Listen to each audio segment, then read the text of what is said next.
हिंदी साहित्य के अनुपम सफर में आपका स्वागत है। लीजिए आज सुनते हैं हिंदी साहित्य के कालजयी रचनाकार मुंशी प्रेमचंद जी की एक और सुप्रसिद्ध कहानी जिसका नाम है नैराश्य। तो लीजिए प्रारंभ करते हैं कहानी। बाज आदमी अपनी स्त्री से इसलिए नाराज रहते हैं कि उसके लड़कियां ही क्यों होती है, लड़के क्यों नहीं होते। जानते हैं कि इसमें स्त्री का दोष नहीं है, या है तो उतना ही जितना मेरा। फिर भी जब देखिए स्त्री से रूठे रहते हैं, उसे अभागिनी कहते हैं और सदैव उसका दिल दुखाया करते हैं। निरुपमा उन्हीं अभागिनी स्त्रियों में थी और घमंडी लाल त्रिपाठी उन्हीं अत्याचारी पुरुषों में। निरुपमा की 3 बेटियां लगातार हुई और वह सारे घर की निगाहों से गिर गई। सास ससुर की अप्रसन्नता की तो उसे विशेष चिंता न थी। वे पुराने जमाने के लोग थे जब लड़कियां गर्दन का बोझ और पूर्व जन्मों का पाप समझी जाती थी। हाँ, उससे दुख अपने पतिदेव की अप्रसन्नता का था, जो पढ़े लिखे आदमी होकर भी उसे जली कटी सुनाते रहते थे। प्यार करना तो दूर रहा, निरुपमा से सीधे मुंह बात न करते। कई कई दिनों तक घर ही में न आते और आते भी तो कुछ इस तरह खींचे तने हुए रहते कि निरुपमा थर थर कांपती रहती थी, कहीं गरज न उठे। घर में धन का अभाव न था, पर निरुपमा को कभी यह साहस न होता कि किसी सामान्य वस्तु की इच्छा भी प्रकट कर सके। वह समझती थी कि यथार्थ में मैं अभागिनी हूँ, नहीं तो क्या भगवान मेरी कोख में लड़कियों को ही रचते। पति की एक मृदु मुस्कान के लिए, एक मीठी बात के लिए उसका हृदय तड़प कर रह जाता था। यहाँ तक कि वह अपनी लड़कियों को प्यार करते हुए सकुचाती थी कि लोग कहेंगे पीतल की नथ पर इतना गुमान करती है। जब त्रिपाठी जी के घर में आने का समय होता तो किसी न किसी बहाने से वह लड़कियों को उनकी आंखों से दूर कर देती थी। सबसे बड़ी विपत्ति यह थी कि त्रिपाठी जी ने धमकी दी थी कि अब की कन्या हुई तो घर छोड़कर निकल जाऊंगा, इस नरक में क्षण भर भी नहीं ठहरूंगा। निरुपमा को यह चिंता और भी खाए जाती थी। वह मंगल का व्रत रखती थी, रविवार, निर्जला, एकादशी और न जाने कितने व्रत करती थी। स्नान पूजा तो नित्य का नियम था, पर किसी अनुष्ठान से मनोकामना न पूरी होती थी। नित्य अवहेलना, तिरस्कार, उपेक्षा, अपमान सहते सहते उसका चित्त संसार से विरक्त हो जाता था। जहाँ कान एक मीठी बात के लिए, आंखें एक प्रेम की दृष्टि के लिए, हृदय एक आलिंगन के लिए तरस कर रह जाए, घर में अपनी कोई बात न पूछे, वह जीवन से क्यों न अरुचि हो जाए। एक दिन घोर निराशा की दशा में उसने अपनी बड़ी भावज को एक पत्र लिखा। एक एक अक्षर से असहाय वेदना टपक रही थी। भावज ने उत्तर दिया, तुम्हारे भैया जल्द तुम्हें विदा कराने जाएंगे। यहाँ आजकल एक सच्चे महात्मा आए हुए हैं, जिनका आशीर्वाद कभी निष्फल नहीं जाता। यहाँ कई संतानहीन स्त्रियां उनके आशीर्वाद से पुत्रवती हो गई। पूर्ण आशा है कि तुम्हें भी उनका आशीर्वाद कल्याणकारी होगा। निरुपमा ने यह पत्र पति को दिखाया। त्रिपाठी जी उदासीन भाव से बोले, सृष्टि रचना महात्माओं के हाथ का काम नहीं, ईश्वर का काम है। निरुपमा बोली, हाँ, लेकिन महात्माओं में भी तो कुछ सिद्धि होती है। घमंडी लाल बोले, हाँ होती है, पर ऐसे महात्माओं के दर्शन दुर्लभ है। निरुपमा ने कहा, मैं तो इस महात्मा के दर्शन करूंगी। घमंडी लाल ने उत्तर दिया, चली जाना। निरुपमा बोली, जब बांझिनों के लड़के हुए तो मैं क्या उनसे भी गई गुजरी हूँ। घमंडी लाल बोले, कह तो दिया चली जाना, यह करके भी देख लो। मुझे तो ऐसा मालूम होता है पुत्र का मुख देखना हमारे भाग्य में ही नहीं। कई दिन बाद निरुपमा अपने भाई के साथ मैके गई। तीनों पुत्रियां भी साथ थी। भाभी ने उन्हें प्रेम से गले लगाकर कहा, तुम्हारे घर के आदमी बड़े निर्दयी है। ऐसी गुलाब के फूलों सी लड़कियां पाकर भी तकदीर को रोते हैं। ये तुम्हें भारी हो तो मुझे दे दो। जब ननद और भावज भोजन करके लेटी तो निरुपमा ने पूछा, वह महात्मा कहाँ रहते हैं। भावज बोली, ऐसी जल्दी क्या है, बता दूंगी। निरुपमा बोली, है नगीच ही ना। भावज बोली, बहुत नगीच, जब कहोगी उन्हें बुला दूंगी। निरुपमा बोली, तो क्या तुम लोगों पर बहुत प्रसन्न है क्या। भावज ने जवाब दिया, दोनों वक्त यहीं भोजन करते हैं, यहीं रहते हैं। निरुपमा बोली, जब घर में वैद्य तो मरिए क्यों, आज मुझे उनके दर्शन करा देना। भावज बोली, भेंट क्या दोगी। निरुपमा ने कहा, मैं किस लायक हूँ। भावज बोली, अपनी सबसे छोटी लड़की दे देना। निरुपमा ने कहा, चलो गाली देती हो। भावज बोली, अच्छा यह न सही, एक बार उन्हें प्रेम आलिंगन करने देना। निरुपमा बोली, भाभी मुझसे ऐसी हंसी करोगी तो मैं चली जाऊंगी। भावज बोली, वह महात्मा बड़े रसिया है। निरुपमा बोली, तो चूल्हे में जाए कोई दुष्ट होगा। भावज बोली, उनका आशीर्वाद तो इसी शर्त पर मिलेगा, वह और कोई भेंट स्वीकार ही नहीं करते। निरुपमा बोल उठी, तुम तो यूं बातें कर रही हो जैसे मानो उनकी प्रतिनिधि हो।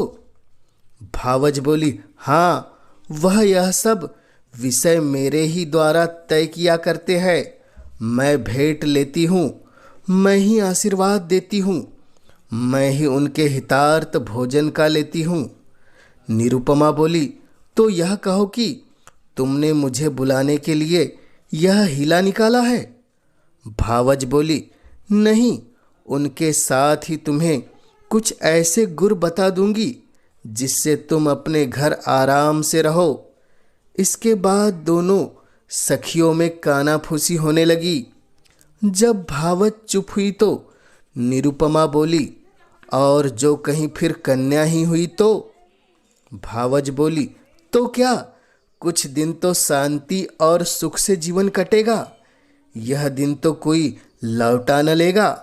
पुत्र हुआ तो कहना ही क्या, पुत्री हुई तो फिर कोई नई युक्ति निकाल ली जाएगी।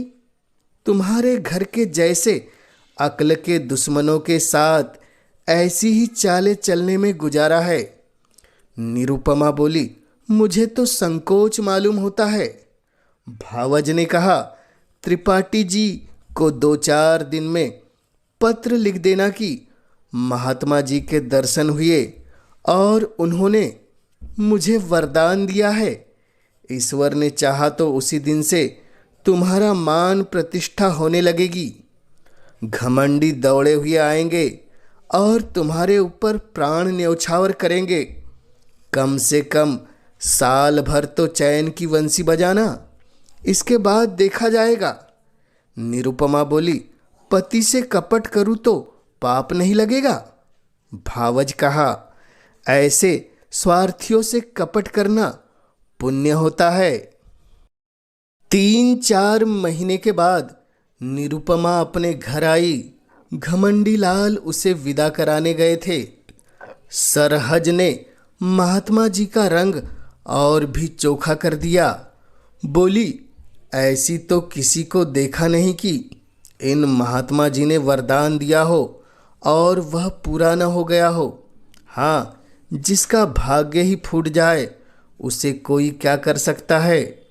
घमंडी लाल प्रत्यक्ष तो वरदान और आशीर्वाद की उपेक्षा ही करते रहे। इन बातों पर विश्वास करना आजकल संकोचजनक मालूम होता है, पर उनके दिल पर असर जरूर हुआ। निरुपमा की खातिरदारियां होनी शुरू हुई। जब वह गर्भवती हुई तो सबके दिलों में नई नई आशाएं हिलोरे लेने लगी। सास जो उठते गाली और बैठते व्यंग से बातें करती थी, अब उसे पान की तरह फेरती। बेटी तुम रहने दो, मैं ही रसोई बना लूंगी, तुम्हारा सिर दुखने लगेगा। कभी निरुपमा कलसे से पानी या कोई चारपाई उठाने लगती तो सांस दौड़ती। बहू रहने दो, मैं आती हूँ, तुम कोई भारी चीज मत उठाया करो। लड़कियों की बात और होती है, उन पर किसी बात का असर नहीं होता। लड़के तो गर्भ में ही मान करने लगते हैं। अब निरुपमा के लिए दूध का उठौना किया गया, जिससे बालक पुष्ट और गोरा हो। घमंडी लाल वस्त्र आभूषणों पर उतारू हो गए। हर महीने एक न एक नई चीज लाते। निरुपमा का ही जीवन इतना सुखमय कभी न था। उस समय भी नहीं जब नवेली वधू थी। महीने गुजरने लगे।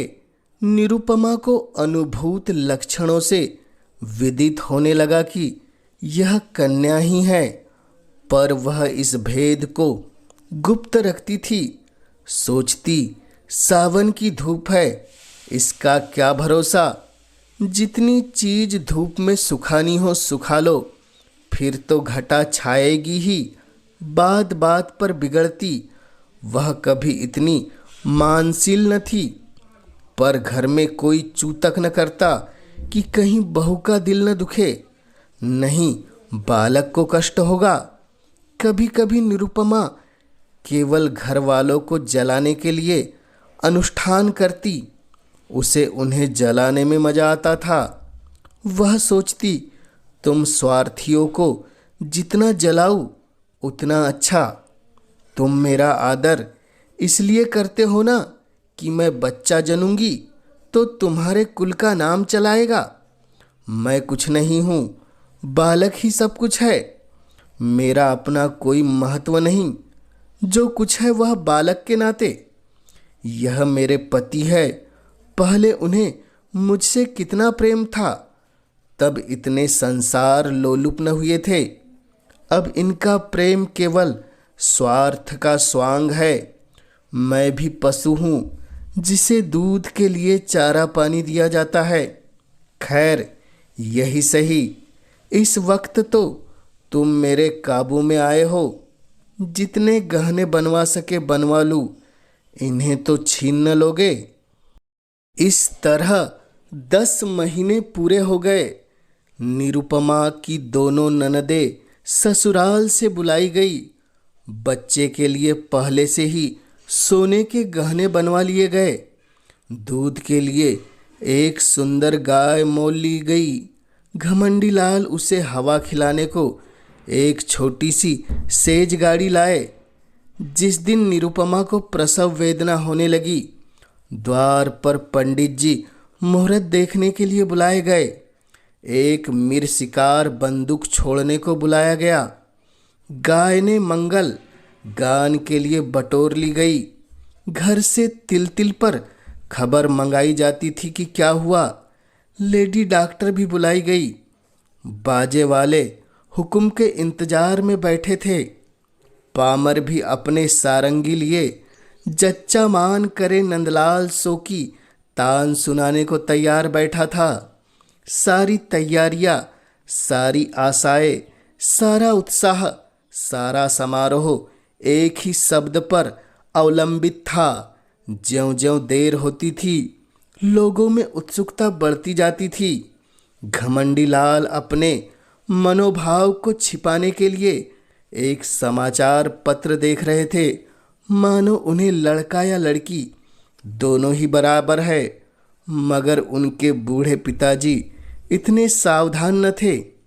उनकी बाँछें खिली जाती थी, हंस हंस कर सबसे बात कर रहे थे और पैसों की एक थैली को बार बार उछालते थे।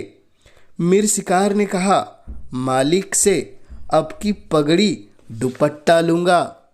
पिताजी ने खिलकर कहा, अबे कितनी पगड़ियाँ लेगा?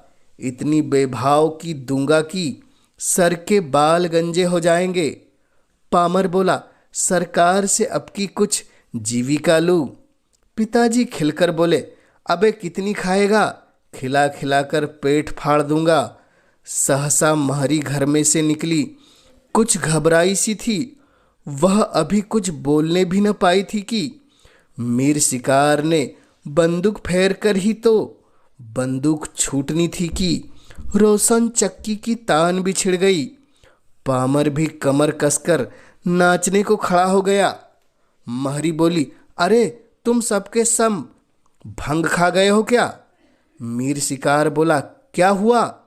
महरी, हुआ क्या? लड़की ही तो फिर हुई है। पिताजी बोले, लड़की हुई है? यह कहते कहते वह कमर थाम कर बैठ गए, मानो वज्र गिर पड़ा। घमंडी लाल कमरे से निकल आए और बोले, जाकर लेडी डॉक्टर से तो पूछ, अच्छी तरह देख ले। देखा सुना चल खड़ी हुई। महरी बोली, बाबूजी मैंने तो आंखों देखा है।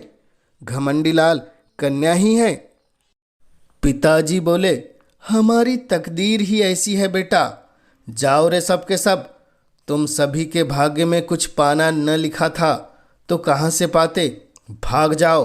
सैकड़ों रुपए पर पानी फिर गया, सारी तैयारी मिट्टी में मिल गई। घमंडी लाल बोले, उस महात्मा से पूछना चाहिए। मैं आज डाक से जरा बच्चा की खबर लेता हूँ। पिताजी बोले, धूर्त है धूर्त।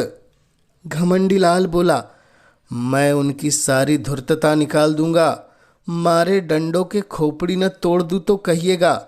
चांडाल कहीं का, उसके कारण मेरे सैकड़ों रुपयों पर पानी फिर गया। यह सेज गाड़ी, यह गाय, यह पलना, यह सोने के गहने किसके सिर पटकूं? ऐसे ही उसने कितने ही को ठगा होगा।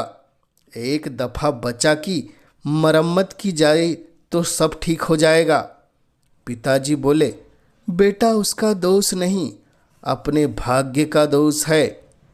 घमंडी लाल ने कहा, उसने क्यों कहा कि ऐसा नहीं होगा? औरतों से इस पाखंड के लिए कितने ही रुपए ऐंठे होंगे, वह सब उन्हें उगलना पड़ेगा, नहीं तो पुलिस में रपट कर दूंगा। कानून में पाखंड का भी तो दंड है। मैं पहले ही चौंका था कि हो न हो पाखंडी है, लेकिन मेरी सरहज ने धोखा दिया, नहीं तो मैं ऐसे पाजियों के पंजे में कब आने वाला था। एक ही सुअर है। पिताजी बोले, बेटा सब्र करो, ईश्वर को जो कुछ मंजूर था वह हुआ। लड़का लड़की दोनों ही ईश्वर की देन है। जहाँ 3 है वहाँ एक और सही। पिता और पुत्र में तो यह बातें होती रही। पामर, मीर शिकार आदि ने अपने अपने डंडे संभाले और अपनी राह चले। घर में मातम सा छा गया। लेडी डॉक्टर भी विदा कर दी गई। सौर में जच्चा और दाई के सिवा कोई न रहा। वृद्धा माता तो इतनी हताश हुई कि उसी वक्त अटवास खटवास लेकर पड़ रही। जब बच्चे की बरही हो गई तो घमंडी लाल स्त्री के पास गए और सरोस भाव से बोले, फिर लड़की हो गई? निरुपमा बोली, क्या करूं, मेरा क्या बस। घमंडी लाल ने कहा, उस पापी धूर्त ने बड़ा चकमा दिया। निरुपमा बोली, अब क्या कहूँ, मेरे भाग्य में ही न होगा, नहीं तो वहाँ कितनी ही औरतें बाबा जी को रात दिन घेरे रहती थी। वह किसी से कुछ लेते तो कहती कि धूर्त है, कसम ले लो जो मैंने एक कौड़ी भी उन्हें दी हो। घमंडी लाल बोले, उसने लिया न लिया, यहाँ तो दिवाला निकल गया। मालूम हो गया तकदीर में पुत्र नहीं लिखा है। कुल का नाम डूबना ही है तो क्या आज डूबा, क्या 10 साल बाद। अब कहीं चला जाऊंगा, गृहस्थी में कौन सा सुख रखा है। वह बहुत देर तक खड़े खड़े अपने भाग्य को रोते रहे, पर निरुपमा ने सिर तक न उठाया।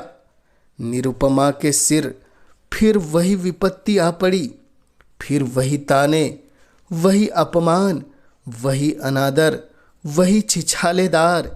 किसी को चिंता न रहती कि खाती पीती है या नहीं, अच्छी है या बीमार, दुखी है या सुखी। घमंडी लाल यद्यपि कहीं न गए, पर निरुपमा को यह धमकी प्राय नित्य ही मिलती रहती थी। कई महीने यूं गुजर गए तो निरुपमा ने फिर भावच को लिखा कि तुमने और भी मुझे विपत्ति में डाल दिया। इससे तो पहले ही भली थी, अब तो कोई बात भी नहीं पूछता कि मरती है या जीती है। अगर यही दशा रही तो स्वामी जी चाहे सन्यास ले ले या न ले, लेकिन मैं संसार को अवश्य त्याग दूंगी। भाभी यह पत्र पाकर परिस्थिति समझ गई। अब कि उसने निरुपमा को बुलाया नहीं, जानती थी कि लोग विदा ही न करेंगे। पति को लेकर स्वयं आ पहुंची। उसका नाम सुकेशी था। बड़ी मिलनसार, चतुर, विनोदशील स्त्री थी। आते आते ही निरुपमा की गोद में कन्या देखी तो बोली, अरे यह क्या। सास बोली, भाग्य है और क्या। सुकेशी बोली, भाग्य कैसा, इसने महात्मा जी की बातें भुला दी होगी। ऐसा तो हो ही नहीं सकता कि वह मुंह से कुछ कह दे वह न हो। क्यों जी, तुमने मंगल का व्रत रखा। निरुपमा बोली, बराबर एक व्रत भी न छोड़ा। सुकेशी बोली, 5 ब्राह्मणों को मंगल के दिन भोजन कराती रही। निरुपमा बोली, यह तो उन्होंने नहीं कहा था। सुकेशी बोली, तुम्हारा सिर मुझे खूब याद है। मेरे सामने उन्होंने बहुत जोर देकर कहा था। तुमने सोचा होगा ब्राह्मणों को भोजन कराने से क्या होता है। यह न समझा कि कोई अनुष्ठान सफल नहीं होता जब तक विधिवत उसका पालन न किया जाए। सास बोली, इसने कभी इसकी चर्चा ही नहीं की, नहीं 5 क्या 10 ब्राह्मणों को जिमा देती। तुम्हारे धर्म से कुछ कम नहीं है। सुकेशी बोली, कुछ नहीं, भूल हो गई और क्या। रानी बेटे का मुंह यूं देखना नसीब नहीं होता। बड़े बड़े जप तप करने पड़ते हैं। तुम मंगल के एक व्रत से ही घबरा गई। सास बोली, अभागिनी है और क्या। घमंडी लाल बोले, ऐसी कौन सी बड़ी बातें थी जो याद न रही। वह खुद हम लोगों को जलाना चाहती है। सास ने कहा, वह तो कहू कि महात्मा की बात कैसे निष्फल हुई। यहाँ 7 वर्षों तक तुलसी माई को दिया चढ़ाया, तब जाके बच्चे का जन्म हुआ। घमंडी लाल बोला, इन्होंने समझा था दाल भात का कौर है। सुकेशी बोली, खैर अब जो हुआ सो हुआ, कल मंगल है, फिर व्रत रखो और अब की 7 ब्राह्मणों को जिमाओ। देखे कैसे महात्मा जी की बात पूरी नहीं होती। घमंडी लाल बोले, व्यर्थ है, इनके लिए कुछ न होगा। सुकेशी फिर बोली, बाबूजी, आप विद्वान समझदार होकर इतना दिल छोटा करते हैं। अभी आपकी उम्र ही क्या है, कितने पुत्र लीजिएगा, ना को दम न हो जाए तो कहिएगा। सास बोली, बेटी, दूध और पूत से भी कभी किसी का मन भरा है?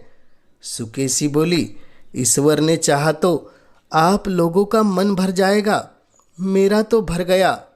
घमंडी लाल बोले, सुनती हो महारानी, अब की कोई गोलमाल मत करना, अपनी भाभी से सब ब्यौरा अच्छी तरह पूछ लेना।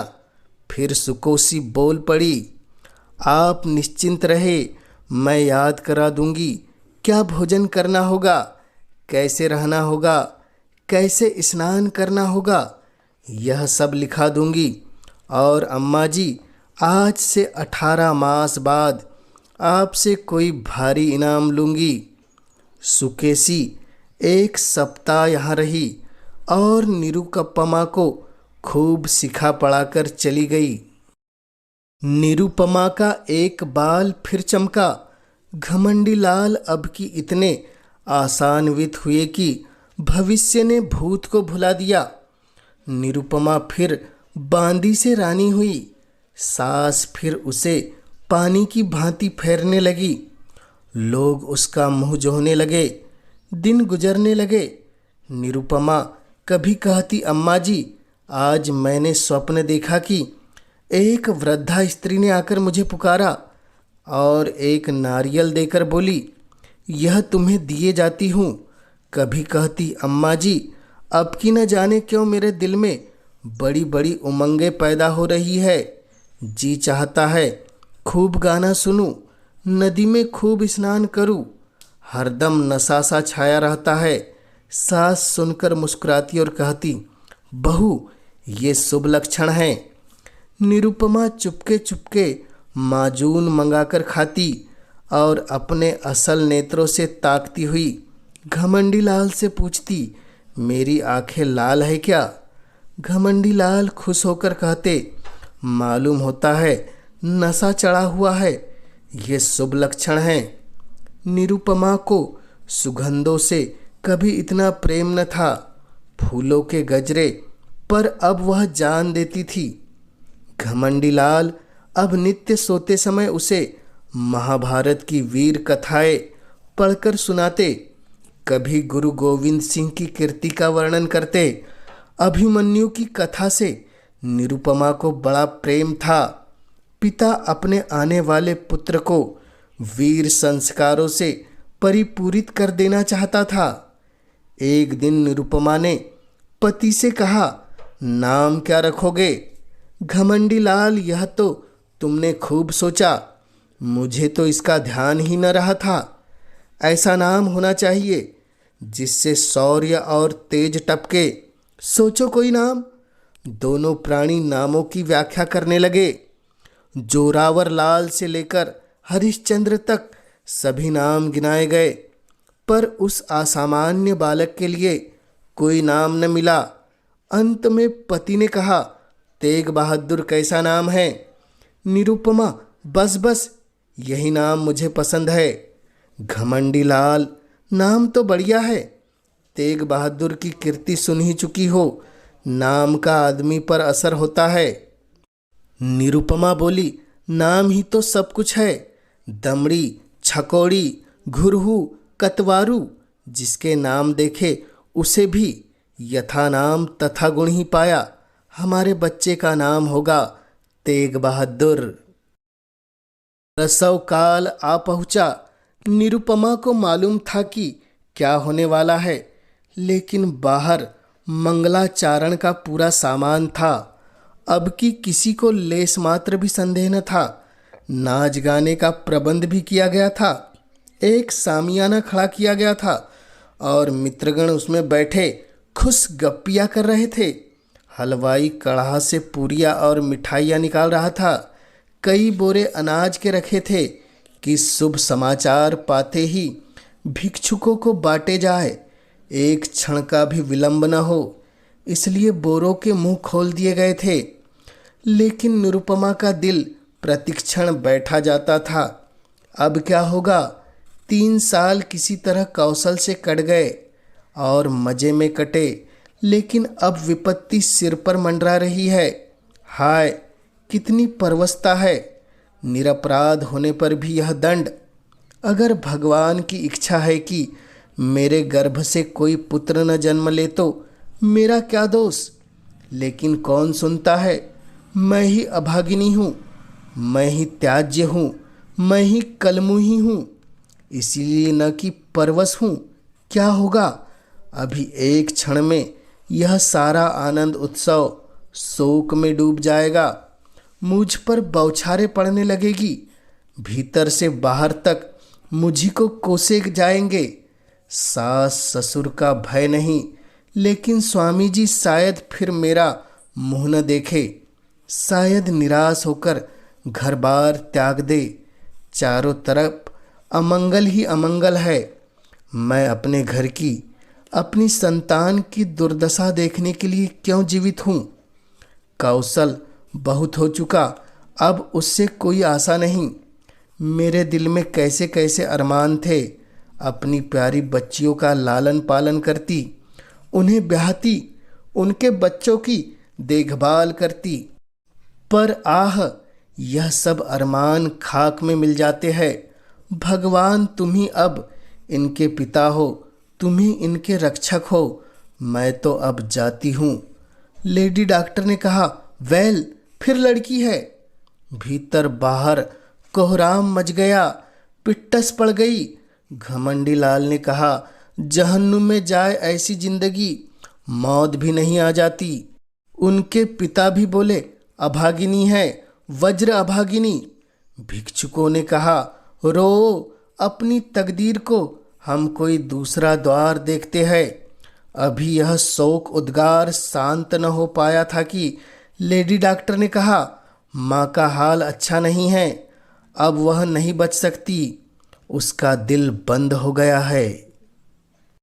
तो यह थी नारी जीवन पर आधारित प्रेमचंद जी की वर्तमान समाज की दशा पर अति महत्वपूर्ण कहानी, जिसका नाम था नैराश्य। यह कहानी आपको कैसी लगी हमें कमेंट्स के माध्यम से ज़रूर बतलाएं। और इस चैनल पर इस कहानी के माध्यम से पहली बार आए हैं तो इसे ज़रूर कर दे सब्सक्राइब, ताकि आप तक ऐसी रोचक कहानियाँ, किस्से सबसे पहले पहुँच सके।